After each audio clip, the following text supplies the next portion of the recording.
Muchas gracias por continuar con nosotros. Esta mañana hablaremos de los esfuerzos que desarrolla la Comisión Nacional Antidrogas. La comisión tiene como objetivo coordinar, supervisar, planificar y evaluar planes, estrategias y políticas encaminadas a prevenir el combate del tráfico o a prevenir de alguna manera, digamos, el consumo, tráfico de drogas, etcétera, la venta y consumo de drogas, entre otras cosas. Además, realizar esfuerzos de rehabilitación. Vamos a presentarles nuestro invitado de esta mañana.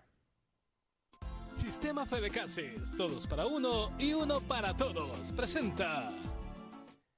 Está con nosotros Howard Cotto, director de la Comisión Nacional Antidrogas. Muchas gracias por estar con nosotros. Un gusto conversar contigo esta mañana y hablar sobre este tema que, sin duda, es importante también para los padres, madres de familia, para los jóvenes, para la sociedad salvadoreña en términos generales. Y bueno, hay que hablar de tres ejes como paralelos en esto, ¿no? Uno que es el combate, la prevención y la rehabilitación y las políticas que están desarrollando. Bienvenido, muchas gracias por estar con nosotros. Muy buenos días, Romeo, y muy buenos días a todos los televidentes de Canal 12. Sí, efectivamente, la Comisión Nacional Antidrogas es una instancia del Estado que se encarga de ver todo lo relativo a las políticas y estrategias en materia de prevención, combate y rehabilitación. Es decir, en buenas cuentas, todo lo que tiene que ver con la oferta y demanda de droga en nuestro país. En ese sentido, se hacen muchos esfuerzos. Quiero dejar claro o sentar más bien desde el principio que la Comisión Nacional Antidrogas está integrado o es la integración de varias instancias del Estado. El Ministerio de Justicia y Seguridad Pública, el Ministerio de Salud, el Ministerio de Educación, el Ministerio de la Defensa Nacional y también el Consejo Nacional de Salud Pública, ¿verdad? Entonces estas son las instancias que lo conforman de acuerdo a la ley. Últimamente también tiene una participación activa la Dirección Nacional de Medicamentos por las competencias que obviamente tiene. Pero esto es lo que conforma el Consejo y es esa la parte que nos corresponde abordar. ¿Y desde cuándo se ha conformado esta comisión? Howard, conocemos muy poco, ¿no?, sobre esto realmente, digo particularmente. Sí sabía que hay varias instituciones del gobierno, como tú bien lo decías, salud, educación, que están dentro de esta comisión, pero ¿cómo se origina realmente esta comisión? Para luego hablar sobre el tema específico del combate, la prevención y la rehabilitación. Mira, la comisión ha tenido varios momentos, pero existe desde el año 1993.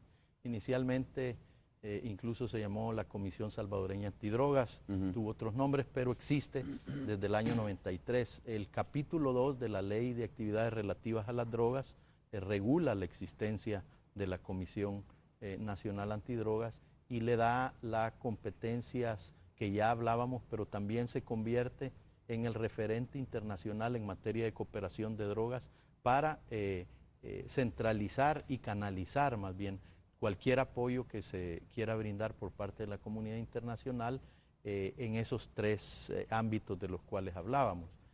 Dos de los actores más importantes en materia de cooperación internacional son la ONU y la OEA, con quienes desarrollamos varios proyectos en los cuales los beneficiarios son instituciones o instancias del Estado que tienen que ver con estas tres actividades. Estaba revisando algunos datos ya para entrar en el tema del consumo, ¿no? Vamos a llevarlo por fases, el consumo, luego hablamos del combate y la rehabilitación. Pero mira, estaba revisando unos datos que no son, de acuerdo a lo que estaba conversando contigo antes de comenzar la entrevista, no son los más recientes, hay datos del 2010, pero en el 2008, que es el dato que yo tengo, ya había una situación bastante preocupante en torno al consumo de drogas en nuestro país. A ver, a la edad promedio de 14 años, muchos jóvenes ya habían probado el consumo de drogas o ya habían consumido algún tipo de drogas, por ejemplo, ¿no? Dice textualmente, el primer contacto que los adolescentes tienen con la marihuana, la cocaína y el crack, tres sustancias cuyo consumo es ilegal en el país, se da a la edad promedio de 14 años. Estos son datos del 2008. Pero tú me decías, hay datos más recientes sobre esto. Sí, efectivamente, la Comisión Nacional Antidrogas ha realizado varios estudios. Uno se hizo en el año 2005, los últimos tres vamos a hablar de ellos. 2005, que fue un estudio de hogares o de la población en general sobre niveles de consumo, En el año 2008 también se hizo otro estudio con estudiantes, donde se focalizó en estudiantes de primaria y de secundaria y bachillerato, perdón. Y por último, en el año 2010 se hizo una encuesta también con universidades, donde participaron 10 universidades, 9 privadas y la Universidad de El Salvador, ¿verdad? Y pues han arrojado datos interesantes. Yo aquí quiero hacer un paréntesis, Romeo, porque nosotros, dado que el último estudio de hogares, que es el más amplio, se hizo en el año 2005 con cooperación de la Organización de Estados Americanos, vamos a iniciar, y fondos también del Ministerio de Justicia, vamos a iniciar en el último trimestre de este año y en los primeros meses del otro año la encuesta nacional sobre uso y abuso de droga. Eso nos va a arrojar datos más actualizados, pero por ejemplo, si tomamos la encuesta más actual, que es la del 2010, que se hizo con estudiantes universitarios, vemos que la prevalencia está más marcada hacia las drogas legales, que son el alcohol y el tabaco, porque debo decirte que la Comisión Nacional Antidrogas tiene que ver con todo el ámbito, es decir, no solo con las drogas ilegales, ¿verdad? La prevalencia, por ejemplo, en estudiantes universitarios en materia de alcohol es de 40.2, del tabaco es de 21.3, pero es interesante ver que el 3.3 de prevalencia está centrado en la marihuana, es decir, la marihuana es la droga ilegal más consumida en nuestro país. No salimos de la regla internacional, eso es lo que marca la realidad prácticamente de todos los países, pero también tenemos una prevalencia, por ejemplo, del 0.2 de crack, ¿verdad? Y tenemos algunos datos también sobre heroína, ¿verdad? Hay datos que no revelan que los niveles de consumo han tenido algún incremento, pero también hay otra parte de los estudios que se han realizado por la Comisión Nacional Antidroga que nos revelan datos que podrían ser preocupantes, y es cuando a los jóvenes se les pregunta qué tan riesgoso ellos ven el consumo de droga. Dicen que no. Es decir, hemos llegado en un periodo de aproximadamente 10 años a tener unos niveles de consideración de los jóvenes de que eso es riesgoso a menos de la mitad que hace un aproximado de 10 años. Es decir, cuando nosotros le preguntamos a los jóvenes, ¿tú crees que la droga es un riesgo? Los que consideran que realmente es un riesgo para su salud, para su seguridad, son muchos menos, y eso es bastante preocupante. Es decir, no quiere decir este dato que necesariamente lo consuman, pero obviamente el temor al daño que causa la droga es un factor que detiene el consumo de la droga. En esta encuesta del 2008 que estaba focalizada a los estudiantes, como tú dices, se les preguntó precisamente eso, ¿no? Si consideraban que el consumo de drogas era dañino para el cerebro, de alguna manera, y era una cantidad bien mínima la que consideraba que sí era dañino. La mayoría consideraba que no era dañino o que no eran mayores los daños que ocasionaba el consumo de drogas. Correcto, y no solo es un poco preocupante el hecho de que no lo consideren dañino, sino que si tú comparas con las cifras de varios años atrás, pues la tendencia se ve de forma bastante clara. Entonces es ahí donde es muy importante pues todas las acciones en materia preventiva. A esto hay que agregar un elemento que yo considero muy importante, y es el hecho de que en el tráfico internacional de droga la modalidad de la mayoría de los carteles es precisamente pagar con droga, ¿verdad? Y eso hace que la disponibilidad de sustancias ilegales sea mayor.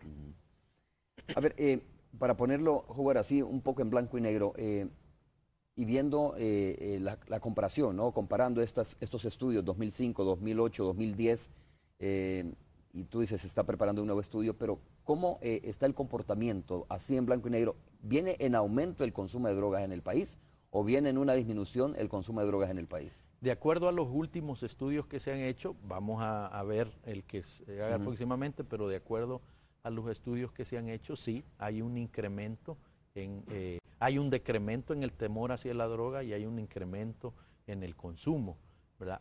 Mira, hay parámetros internacionales, esto no lo había mencionado hasta hoy, pero hay parámetros internacionales con organismos internacionales que sirven para medir o dar un aproximado del índice de cantidad de personas que en cada país pueden estar consumiendo droga con variables aceptadas internacionalmente.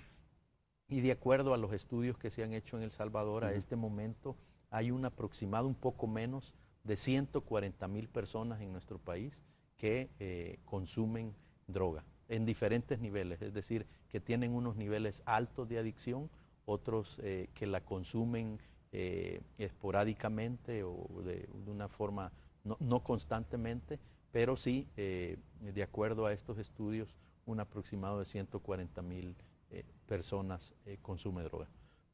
A nivel nacional, en el país. Y en distintos estratos, como tú claro, dices, social. No, aquí no estamos haciendo distinción, tendríamos que hacer un análisis más detallado, no estamos haciendo distinción ni de sectores sociales, ni de edades, ni de tipo de droga, ¿verdad? Sino en general hay un aproximado de 140,000. ¿Qué tipo de droga es el que más está consumiendo en el país? ¿Cuál es la droga que de alguna manera, digamos, está afectando más a los jóvenes y a esta cantidad de población que tú me acabas de mencionar?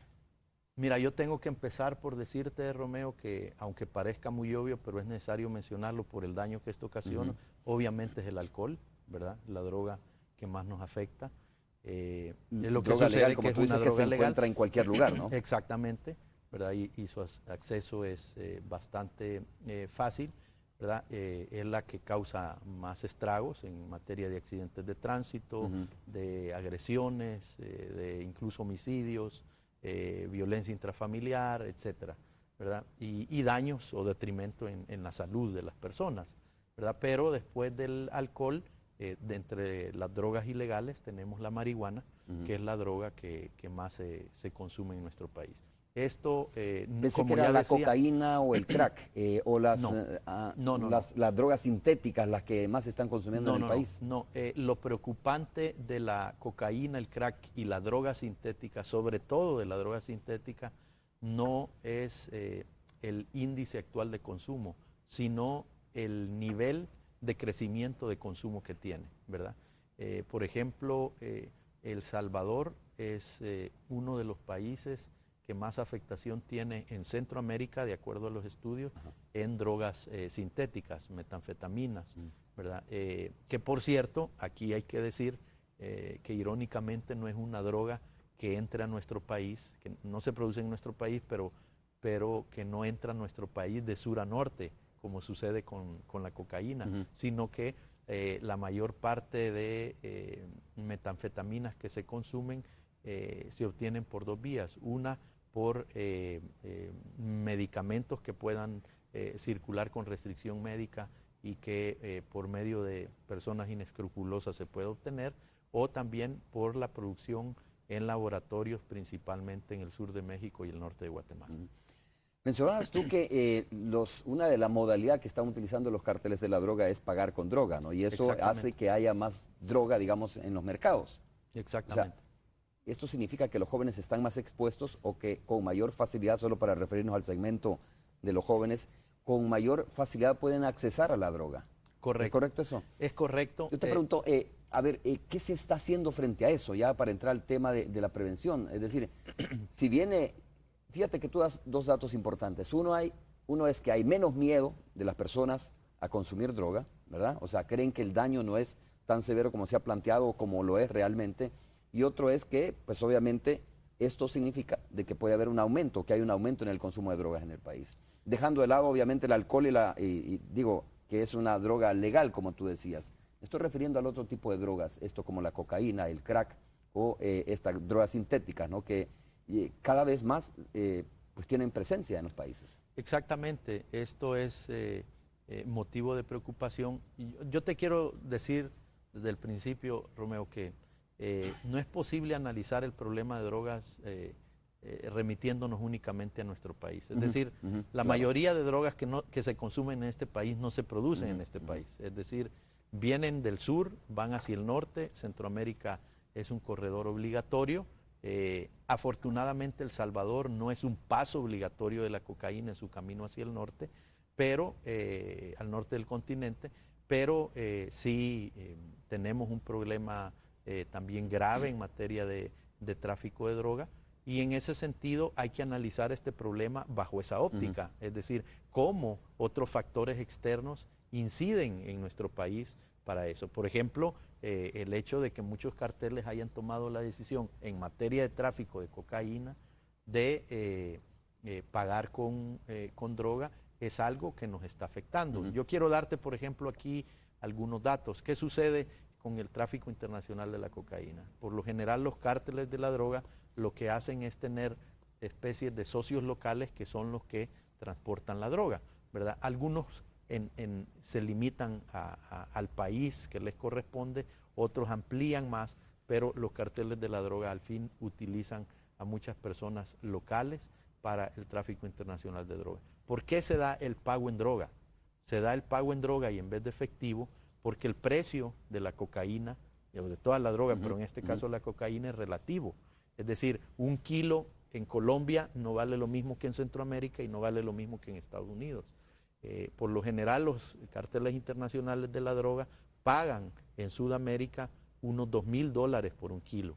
Aquí en nuestro país vale entre 10 y 12 mil dólares. En Estados Unidos llega a valer 25 mil dólares. Por la producción, ¿no? Obviamente. Entonces, el pago que hacen a sus socios locales es relativo, porque yo te puedo decir, ok, si tú me mueves 100 kilos, yo te voy a pagar con 2 kilos, ¿ok? Entonces yo te estoy dando el equivalente a lo que vale en tu país, que es 20 mil dólares o 23, 24 mil dólares, ¿ok? ¿Verdad? Pero esa persona que te está pagando con esa droga realmente pagó por ese kilo 2,000 dólares, ¿verdad? Entonces, ¿qué es lo que sucede? Que también el socio local, ¿verdad?, que mueve esa droga, va a buscar cómo colocarla y va a tratar de sacar el mayor rédito de esa droga. Claro. Entonces, ¿qué sucede con ese kilo de cocaína que ya se queda aquí en nuestro país? Bueno, quiero decirte que la producción ya local del crack, que no es otra cosa que la modificación de la cocaína, por llamarlo de alguna forma con otros componentes, ¿verdad?, nos lleva a decir que este kilo, ¿verdad?, que fue pagado, se pueden obtener de él hasta un poco más de 55,000 porciones de crack. Si le ponemos un precio barato a un trozo de piedra, de crack, a una piedra que se llama en la calle, a $1, por decirte un precio cualquiera, ¿verdad?, a ese kilo tú le estás sacando una ganancia de 55, 56 mil dólares. Entonces realmente al final para él también es un buen negocio, ¿verdad?, que recibir ese pago en droga. Lo que sucede es que, claro, eso implica tener una red de distribución bastante amplia, porque puedes distribuir 55,000 porciones de droga, claro, ya no es tan fácil. Aquí es donde tú entiendes perfectamente que a veces los medios incluso hacen la pregunta, mire, la División Antinarcóticos decomisó 470 kilos en contenedores de piña congelada. ¿Qué iban a hacer con esa droga? Obviamente eso es tráfico internacional. Esa droga no puede quedarse aquí, es decir, las porciones de crack que se elaboran con esa cantidad de kilos podrían abastecer a los consumidores de este país por los próximos 10 o 15 años. Ahora, mira, hemos pasado de un discurso hace años anteriores donde se decía El Salvador es nada más un puente, ¿no?, para el tráfico de drogas. O sea, lo que ha sucedido es que hoy somos puente, pero también estamos siendo consumistas de droga, hay más consumo de droga y incluso se han encontrado laboratorios aquí artesanales, o sea, no sofisticado, pero se han encontrado laboratorios aquí en el país. Tú te recuerdas que recientemente desarticularon uno aquí, si mal no recuerdo, por el sector de San Marcos, no recuerdo muy bien. Sí. Entonces digo, es otra situación la que está viviendo ya el país. No es solo el tema de que somos puente para el narcotráfico, ¿eh? Claro, es que una condición no es excluyente de la otra, ¿verdad? Es decir, El Salvador es utilizado para el tráfico internacional de droga, pero también los índices de consumo se van elevando. Por eso es que, como tú decías, es tan importante el trabajo de prevención. en el consumo de droga. Y eso hay que dejarlo bien claro, hay que manejarlo, es decir, la prevención realmente es algo en lo cual se debe apostar, a lo cual hay que apostarle. Aquí pueden poner una porción de droga y ahí se va a pudrir, porque tú y yo no tenemos interés en ello, aunque esa droga haya pasado por unos canales logísticos impresionantes para llegar a esta mesa. Aunque lo que hay que evitar es eso, ¿no? De que la droga esté ahí. Exactamente. Eso creo que es lo principal, es decir, si tú combates el tráfico de drogas, pues obviamente no tendrás que consumir, o sea, no Romeo, tendrán los salvadoreños que consumir, y si no tienen que consumir, si no han consumido, tampoco va a ser necesaria la rehabilitación. O sea, lo principal es combatir el tráfico de drogas, creo yo. Yo no diría que algo es lo principal. Ajá. Yo creo que el problema es que cuando decimos lo principal es esto, la lógica que usamos a veces en nuestro país es a hacer desprecio de las otras actividades que hay que realizar. Yo creo que, es decir, coincido contigo totalmente en que hay que combatir el tráfico internacional de droga, hay que evitar al máximo que la droga entre en nuestro país, pero también tenemos que tener fuertes mecanismos, sobre todo con los niños, en los centros educativos, donde en muchas ocasiones ya se ha logrado demostrar que droga ha podido ingresar a los centros educativos para que ellos puedan decir no, yo no tengo interés en ello. Vamos a hacer la primera pausa. Este análisis lo hacía en el sentido siguiente, ¿no? Si al pez le quitas el agua no tiene dónde nadar, pues obviamente si no tiene dónde nadar se muere, ¿verdad? Exacto. Vamos a hacer la pausa, regresamos en breve.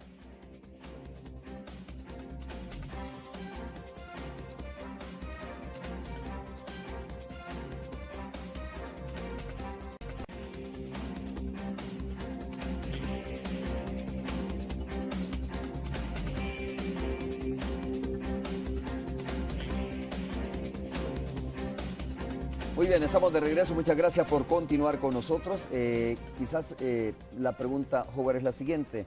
A ver, ¿cuáles son los esfuerzos, las políticas ya fuertes, porque tiene entre las misiones la institución que tú diriges en este momento, el combate, ¿no?, a la narcoactividad? Y la pregunta es, ¿cuáles son los esfuerzos que están haciendo ustedes realmente? ¿Hasta dónde están golpeando ustedes y tienen la fuerza y la solvencia como para decir, mire, esta es una estructura, estamos golpeando en medio, pero también vamos hacia arriba y no solo hacia abajo, como a veces suele suceder? O por lo menos déjame decirte que es la impresión que muchas veces se tienen. Correcto. Mira, Romeo, en esto debo decir de entrada que el ente encargado de la represión del delito en materia de drogas es la Fiscalía y la Policía Nacional Civil a través de la División Antinarcóticos. La Comisión Nacional Antidrogas tiene una participación sobre todo en la articulación de esfuerzos a nivel internacional, porque el tráfico internacional de drogas hay que combatirlo de forma articulada, con la cooperación de agencias internacionales en esta materia, y además hay que procurar en los entes encargados de la represión o perseguir a los narcotraficantes, ganar capacidades instaladas para lograrlo. En ese sentido es que trabajamos con la OEA, con la Organización de las Naciones Unidas, en diversos ámbitos en materia, por ejemplo, de formación, de capacitación de todos aquellos que tienen que ver con este trabajo, porque lo que tú dices es muy cierto. Es necesario que nuestro país dé avances y dé muestras del interés que tenemos en combatir el tráfico internacional de la droga, golpeando estructuras en nuestro país que siendo para el tráfico internacional de drogas apenas socios en ese ir y venir de la droga, también para nosotros representan un grave peligro para nuestra ciudadanía. Entonces, en ese sentido, nosotros tenemos que dar claras muestras, y lograrlo requiere de capacidades y competencias muy, muy fuertes. En esto también tiene que ver, y en eso participamos, la creación y la afinación de disposiciones legales que sirvan de instrumento a estas instancias para lograrlo. Por ejemplo, un aspecto muy importante para lograr en nuestro país golpear a las estructuras de crimen organizado local que realizan este tipo de actividades es elevar fuertemente los índices de resultados en materia de casos de investigación de lavado de dinero y activos. Muchas de estas estructuras o muchas de las personas que participan de estas estructuras ni siquiera nunca tocan un gramo de droga o de cocaína, ¿verdad? Pero sí tienen una actividad muy fuerte en materia de lavado de dinero. Demostrar que una persona se dedica al lavado de dinero es una actividad técnica que requiere una competencia muy elevada, mucha capacitación, disposición de personas con capacidades muy altas en diferentes disciplinas, que lleve a demostrar que al fin esta persona X realmente ha lavado dinero, ha utilizado el comercio, la industria, la banca de nuestro país para, ¿verdad?, lavar dinero producto del narcotráfico. Que ese es otro de los aspectos que yo creo que hay que poner mucha atención, Romeo, porque yo te decía que los carteles de la droga no necesitan obligatoriamente, sí lo usan, pero no es condición sine qua non que la droga pase por El Salvador, ni por vía terrestre, ni por vía marítima. Es decir, la droga puede fluir hacia el norte y no es una condición obligatoria que El Salvador, su territorio se preste para ello. Pero sí somos un país en Centroamérica que tenemos una economía dolarizada como Panamá y podemos, y yo estoy seguro que estamos siendo el foco de interés de estos carteles para el lavado del dinero, que es tan importante como el flujo de la droga, porque al final, Romeo, toda esta actividad ilícita se da para obtener una ganancia económica. Y a los carteles de la droga lo que les interesa es poder tener un dinero limpio producto de sus actividades ilegales. Recientemente Estados Unidos, ¿te recuerdas?, brindó información sobre cuentas bancarias, sobre plata, ¿no? Que de alguna manera tenían una estructura de la MS, hace poco fue eso, y uno se pregunta, bueno, Estados Unidos conocía de esto, Estados Unidos impulsó una investigación y dijo, esta es una estructura que que maneja plata a través de los bancos, etcétera, pero aquí en el país no lo sabíamos. Entonces uno dice, bueno, ¿cuál es el papel y hasta dónde tiene facultades y tiene, digamos, las herramientas, sobre todo necesarias, las instituciones de aplicar la ley, como tú lo decías, la dan, o la misma fiscalía la dan por la parte represiva y la fiscalía por la parte de investigación, como para, por nuestra propia cuenta, determinar si una estructura está lavando plata o no está lavando plata producto del narcotráfico, y no necesariamente que venga una investigación de afuera y nos diga o nos dé servida la investigación y diga eso es lo que estaba pasando y ustedes no se han dado ni cuenta. Esas son precisamente, Romeo, las capacidades que nuestro país tiene que lograr y que nosotros tenemos que, además, en el concierto internacional de países, dar claras muestras de nuestra voluntad a atender este fenómeno también, el fenómeno precisamente del lavado de dinero, que es un proceso complejo, claro que lo es, que requiere del apoyo internacional, claro que sí. Si tú te fijas, por ejemplo, el área financiera o los bancos pueden o son siempre utilizados para este tipo de actividades ilegales. Y tú ya no tienes casi en ningún país, y El Salvador no es la excepción, bancos que sean locales, es decir, todo está, se resume a la banca internacional, donde la posibilidad de realizar transacciones ilícitas que saquen el dinero, muevan el dinero de un punto a otro en cuestión de segundos, está servido, es fácil. Entonces, los procesos investigativos tienen que contemplar esto también. O sea, lo que te quiero decir es que si tú crees que combatir el narcotráfico y combatir o apostarle al lavado de dinero en nuestro país pasa por el hecho o la condición de que todo inicia y termina en nuestro país, estamos equivocados. Eso no es posible. Si tú no eres capaz de articular esfuerzos con la cooperación internacional, con las agencias de investigación internacional, para llevar a buen término procesos investigativos que demuestren y puedan ser condenados individuos en nuestro país sobre esos delitos, pues estás equivocado, no lo vas a lograr. Tengo una pregunta. ¿qué tan cierto es, ¿no?, que las estructuras del narcotráfico y las estructuras que se dedican a blanquear o lavar dinero están utilizando hoy la banca, como tú dices? No sé hasta dónde, es que esta es una cuestión como de mucha inocencia, ¿no? Sí. Digo, hay otras estructuras, hay otras formas que puede estar utilizando ya el narcotráfico para lavar su dinero, para transferir su plata. Antes lo hacía fácilmente de banco a banco, probablemente, pero ahora saben ellos que es una situación muy riesgosa hacerlo.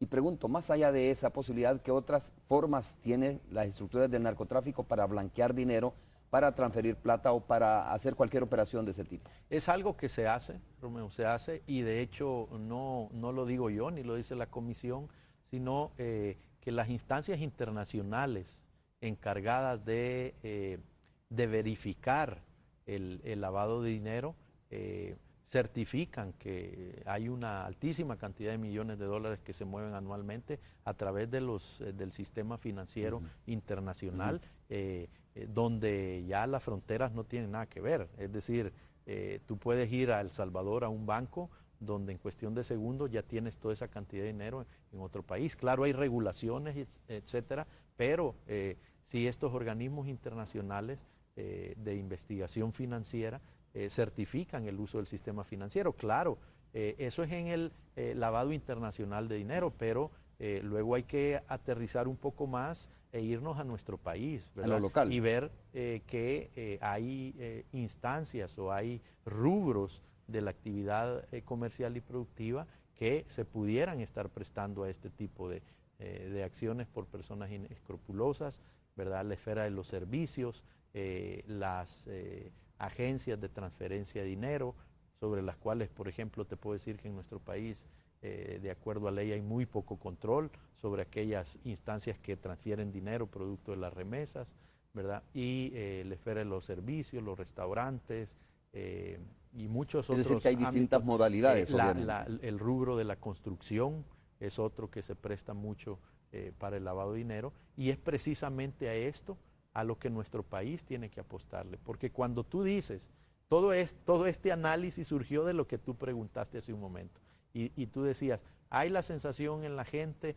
de que se golpea al que anda con el kilo de droga, a un intermedio, pero no se golpea a los grandes, ¿verdad? Bueno, golpear a los grandes, y te lo digo con ese nivel de claridad y convencimiento, golpear a los que se involucran y articulan el tinglado del tráfico internacional de drogas por nuestro país, implica realizar procesos fuertes y serios de investigación en materia de lavado de dinero. ¿Que no se tiene la capacidad instalada en el país?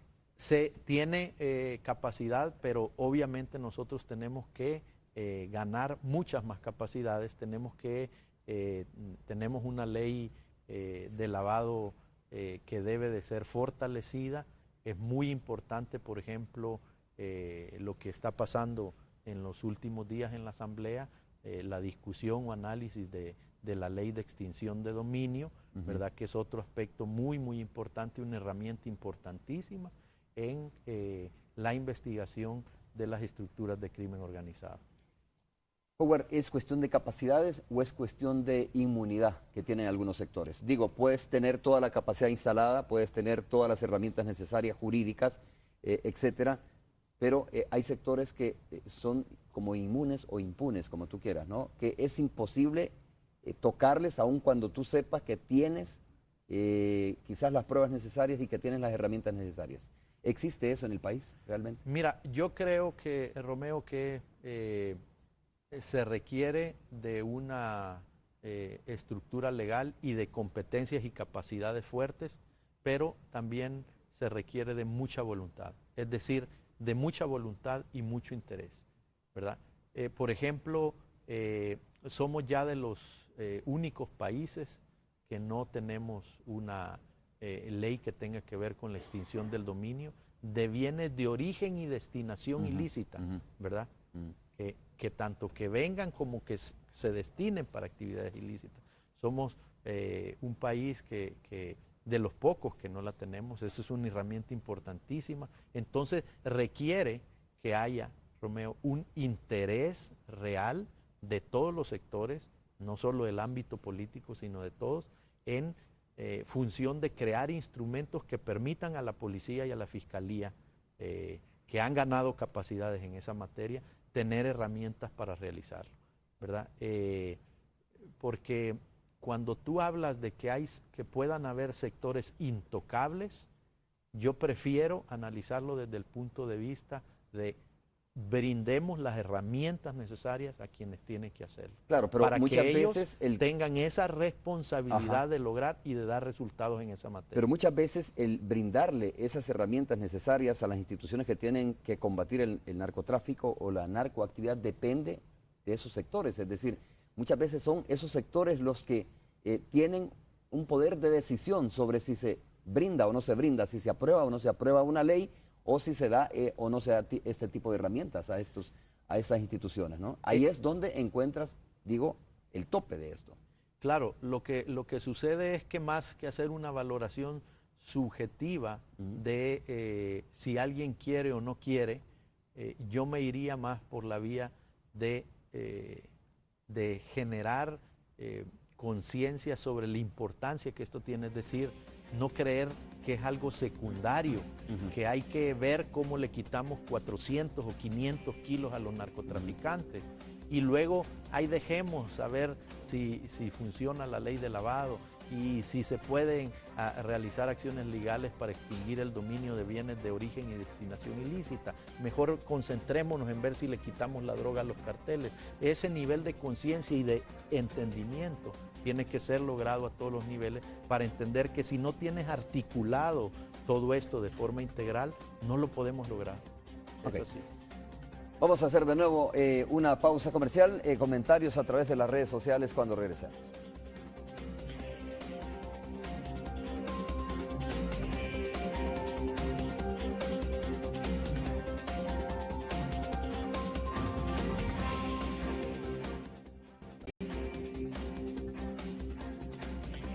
Muchas gracias por continuar con nosotros, amigos televidentes. Muy buenos días también para Romeo y para su invitado. Vamos a conocer algunas de las opiniones, de los comentarios, de las preguntas a través de las redes sociales. Oscar Mendoza dice, buenos días, esperamos que siga con el trabajo que está haciendo.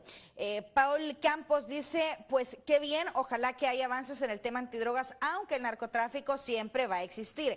Jack Antonio, un hombre con mucha experiencia como para dirigir la dirección general, ojalá un día lo tomen en cuenta. Roberto Salazar dice, señor Coto, usted sabe que en Atutunichapa venden droga, ¿por qué la DAN no hace nada para erradicar ese lugar de ventas? Pregunta Douglas Molina, ¿y será posible la legalización de la marihuana de forma controlada?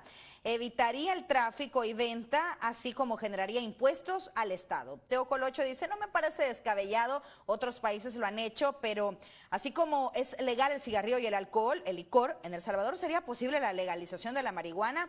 También acá dice Arturo Meléndez, saludos, dice la recomendación, trabajar más en el tema de prevención, no tanto en la reacción. Algunos de los comentarios y también preguntas, Romeo, regreso contigo. Bueno, muchas gracias.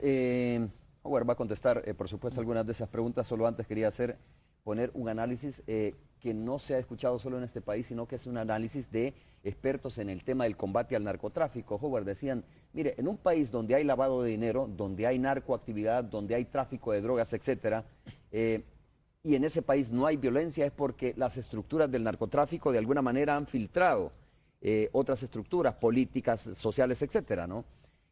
¿Dónde es que comienza a haber una reacción fuerte de los narcotraficantes? Es en aquellos lugares donde se les está combatiendo, donde no están ocupando esas estructuras de poder. Pero en aquellos países donde los narcotraficantes ocupan estructuras de poder y de decisión muchas veces, no tienen por qué pelearse los narcotraficantes. Si saben que con una llamada telefónica, si saben que con una acción pueden perfectamente solventar un problema que tengan. ¿Es cierto? ¿Tú crees en ese tipo de análisis? Sí, esos análisis están afincados en realidades, incluso de algunos países donde eso ha sido posible o ha sido demostrado. Pero hay que decirlo con claridad, Romeo, porque aquí no podemos prestarnos a dudas que la responsabilidad del Estado es combatir el tráfico de drogas, ya sea para la distribución local o tráfico internacional. Y esa es una responsabilidad que no puedes dejarse de lado.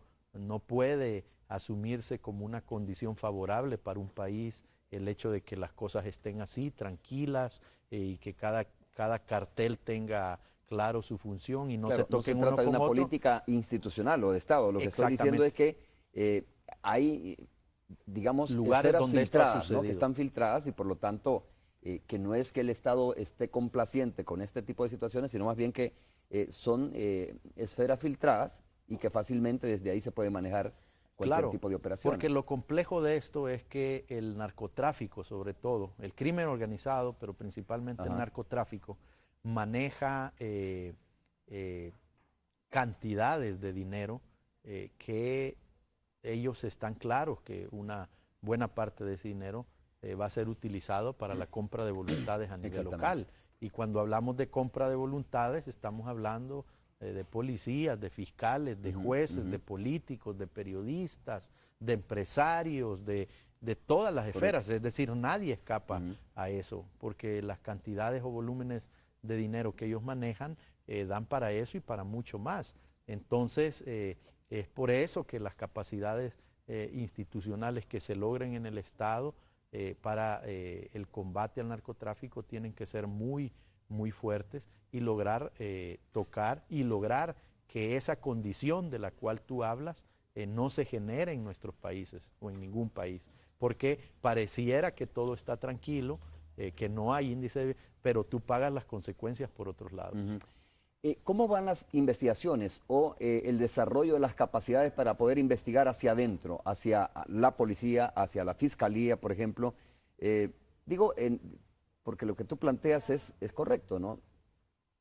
Si tú vienes, quieres pasar un cargamento por El Salvador perfectamente, si tiene filtrada la policía, haces que te aparten un operativo por donde va a pasar tu vehículo con la droga, etcétera. Y bueno, y por eso es que no se genera violencia, porque hay una cuestión muy arreglada. Por eso pregunto, y creo que es importante que la gente lo sepa, cómo están las capacidades también para investigar hacia adentro, hacia la policía, hacia cómo se ha filtrado, por ejemplo, las instituciones claves como la Fiscalía misma, como tú decías, por ejemplo. Mira, Romeo, yo creo que los narcotraficantes contemplan el pago de voluntades a todos los niveles, ¿verdad?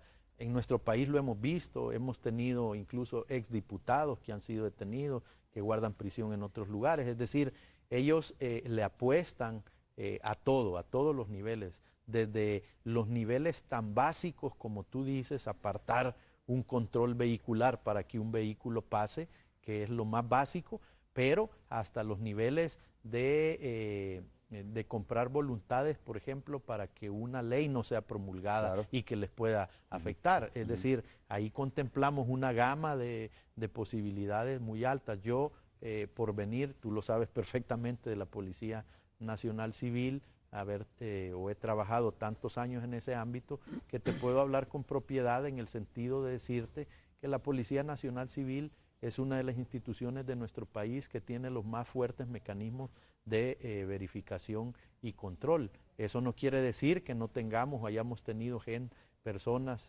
que se involucren al crimen, pero si tú te fijas, la Policía Nacional Civil es la que más ha demostrado y más ha expresado con hechos su voluntad de combatir hacia el interior el fenómeno de la corrupción, porque ha sido la policía la que siempre ha puesto y ha dicho, este es policía y está involucrado. Pero no puedes dejar por sentado de que no pasa nada porque tenemos buenos controles, de que no hay nadie involucrado, de que no está filtrada la policía, no solo al nivel básico, sino también ejecutivo o superior, dejar por sentado de que no pasa nada porque tenemos buenos controles. Me refiero a que se hace independientemente de que se tenga controles, ¿no? O sea, hasta dónde se siguen las investigaciones. Correcto. Afortunadamente la Policía Nacional Civil tiene en su estructura orgánica un mecanismo que yo considero bastante bueno para realizarlo.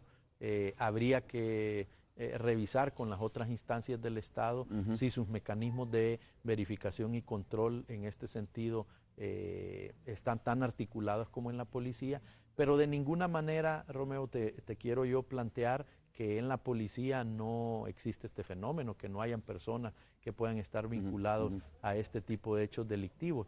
Lo que yo estoy planteando es que en la policía hay una voluntad de hacer esfuerzos en esa dirección y se han tenido buenos resultados. Es decir, constantemente, bueno, ustedes los medios de comunicación han constatado que la policía ha tomado la decisión y la mantiene y la va a mantener de presentar incluso públicamente dentro de las estructuras criminales a personas, aun y cuando estos sean policías. Y eso es una acción, creo yo, muy importante en esta dirección.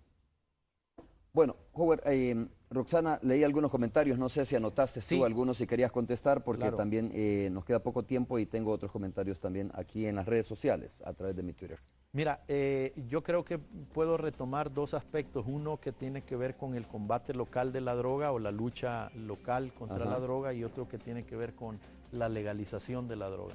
En el primer punto, en el combate local, cuando se dice, bueno, es que hay distribuidores locales, todos lo saben y nadie los toca. Romeo, la mayor parte de esta gente ha sido detenida por la Policía Nacional Civil 15, 20 y hasta 30 veces realizando este tipo de ilícitos. Entonces esto nos llama a la reflexión y lo digo claramente sobre los niveles de eficiencia que nuestro sistema en su conjunto tiene para atacar este fenómeno. Es decir, ¿verdad?, cómo Fiscalía, Policía y jueces tienen un nivel de articulación adecuado para que no baste con que la policía lo detenga, sino que esa persona realmente se pueda quedar en la cárcel, ¿verdad? Porque es cierto, y le doy toda la razón a nuestro amigo que hace el comentario, que existe distribución local de la droga, ¿verdad? Lo que mucha gente no sabe es que esa persona ha sido detenida a veces en muchas ocasiones, en múltiples ocasiones, pero luego vuelve a salir y vuelve a cometer los mismos delitos. Eso en materia de distribución local de la droga. Claro, hay que fortalecer las capacidades institucionales para el combate local de la droga. No podemos como país enfocarnos únicamente en el tráfico internacional de droga. Hay que atacarlo también, pero lo que debe de preocuparnos mucho es cómo se distribuye la droga localmente, cómo la Policía Nacional Civil tiene capacidades de tener presencia ahí para combatirlo, pero que también la presencia de la policía tenga un acompañamiento local de la Fiscalía para poderlo desarrollar y poder dejar en la cárcel a estas personas. Ahora, en cuanto a la legalización de las drogas, yo estoy convencido de que no es una opción. No creo que haya ningún valor agregado para nuestro país en legalizar las drogas. Nosotros no somos ni el país que más consume, ni el país que produce la droga. Entonces, legalizar la droga, no veo yo cuál es el beneficio que nos podría Howard, dar. muchas gracias por haber estado con nosotros, un gusto haber conversado contigo y bueno, ¿no? Porque nos gusta porque nos ilustra de alguna manera cómo está la situación, dónde podrían estar las debilidades para el combate a la narcoactividad en el país, qué es lo que tenemos que hacer en la rehabilitación también, que es importantísimo para las personas que ya están siendo o que ya han sido atrapadas en el tema de las drogas en nuestro país. Gracias. Correcto, muchas gracias, Romeo, y siempre estaremos dispuestos a conversar sobre estos temas que son muy apasionantes. Claro, muchas gracias. Vamos a hacer una breve pausa, regresamos. Tema FEBECASES, todos para uno y uno para todos. Presentó.